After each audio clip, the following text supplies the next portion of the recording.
이유다 헬스홀딩스는 아시아에서 비침스 헬스케어 사업을 전개한다고 소개하면서 2025년 12월에는 디지털 리워드와 롱제비티 클리닉 같은 새로운 성장 스토리를 전면에 내세웠습니다. 특히 헬스케어 서비스 이용 경험을 넓히고 재방문을 유도하는 구조를 강조하는데 이는 단기간에 관심을 끌 수 있는 테마형 촉매가 될 수 있습니다. 다만 투자 관점에서 중요한 점은 스토리의 화려함보다 실제 매출이 어디서 나오고 있는지, 그리고 새 사업이 언제부터 실적에 반영되는지입니다. 이 종목은 소형주 특성상 변동성이 크기 때문에 기대감만으로 접근하기보다 공시에서 확인되는 숫자와 자금 흐름을 중심으로 냉정하게 판단하는 접근이 유리합니다. 티커는 EUDA입니다. 첫째, 2025년 12월 23일 선전에서 줄기세포 치료 플랫폼과 첫 롱제비티 클리닉 관련 발표가 있었습니다. 고마진 가능성이 있는 치료 영역을 언급했지만 실제 매출화는 규제, 운영 인력, 고객 유입 속도에 따라 지연될 수 있습니다. 둘째, 2025년 12월 22일 디지털 리워드 통합을 발표했습니다. 토큰 기반 적립과 사용을 서비스 생태계 전반으로 확장하는 구상인데 핵심은 사용자 증가가 곧바로 결제 매출과 재구매로 이어지는지입니다.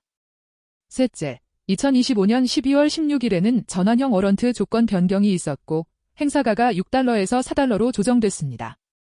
이는 자금 유입 가능성을 높이는 방향이지만 주당 가치 희석 압력도 동시에 키울 수 있습니다. 이유다 헬스홀딩스의 단기 투자 논리는 헬스케어와 롱제비티 신사업에 맞춰져 있습니다. 그런데 2025년 상반기 매출 $305만 7,323 가운데 $208만 9,041가 부동산 관리 서비스에서 발생한 것으로 기재돼 현재의 매출 기반은 헬스케어 단일 축이 아닙니다. 이 간극은 투자자가 반드시 체크해야 할 핵심 리스크입니다. 즉, 시장이 기대하는 스토리는 헬스케어 확장인데 실제 숫자는 다른 부문 비중이 높게 나타납니다. 따라서 향후 실적에서 헬스케어 서비스 매출이 분기 단위로 얼마나 늘어나는지, 신규 클리닉이 고객 유입과 객단가를 만들어내는지, 그리고 디지털 리워드 통합이 실사용자 증가로 이어지는지 같은 구체 지표가 확인되기 전까지는 테마 변동성에 휩쓸리기 쉽습니다. 2025년 상반기 기준 매출 총이익은 $83만 5,314로 매출 총이익률은 약 27.3% 수준입니다. 같은 기간 순손실은 $120만 4,001, 주당 손실은 $0.03로 공시돼 있습니다. 또한 2025년 6월 30일 기준 현금은 약 $20만, 운전자본 적자는 약 $440만 기재돼 있고 계속 기업 관련 중대한 의문이 명시돼 있습니다. 이 문구는 단순한 표현이 아니라 향후 1년 내 자금 조달 필요성이 높다는 신호로 해석될 수 있습니다. 투자자 입장에서는 성장 투자로 인한 적자 자체보다 현금이 부족한 상태에서 자금 조달이 어떻게 이루어지는지가 더 중요합니다. 유상증자, 전환성 발행, 워런트 행사 유도 같은 방식이 반복되면 주식수가 늘어나 주당 가치가 희석될 수 있기 때문입니다. 2025년 11월 26일 스트리터빌 캐피털과 $10만 규모 전환형 워런트 계약이 공시됐고 워런트는 최대 200만 주를 대상으로 합니다. 이후 2025년 12월 16일 조건 변경으로 행사가가 $4로 낮아지고 강제 행사 기준 주가도 완화됐습니다. 회사 입장에서는 자금 유입의 문턱을 낮추는 조치일 수 있지만 투자자 입장에서는 희석이 더 가까워졌다는 의미가 될 수 있습니다. 2025년 12월 4일 기준 발행 주식수는 3,780만 7,491주로 기재돼 있으며 잠재 희석 요인으로 워런트 200만 주 외에도 추가 물량 가능성이 열거돼 있습니다. 단순히 주가가 오르는 것보다 중요한 질문은 상승 과정에서 신규 발행이 얼마나 동반되는지입니다.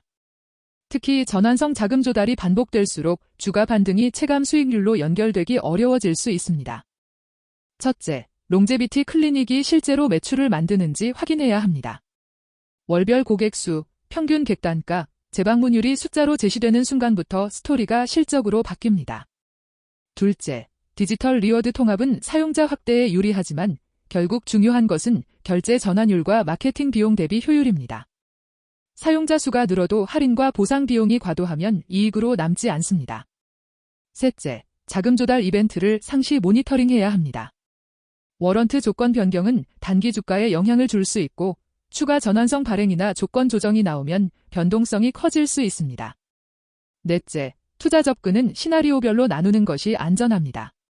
긍정 시나리오는 신규 클리닉 지표가 빠르게 개선되고 자금 조달이 최소화되는 경우입니다. 중립 시나리오는 지표가 완만하게 개선되지만 희석이 동반되는 경우입니다. 부정 시나리오는 지표가 부진한데도 조달이 반복되는 경우입니다. 이 종목은 기대감이 큰 만큼 리스크 관리가 성과를 좌우하니 진입 규모와 손실 제한 기준을 먼저 정한 뒤 공시 숫자로 매 분기 점검하는 방식이 현실적입니다.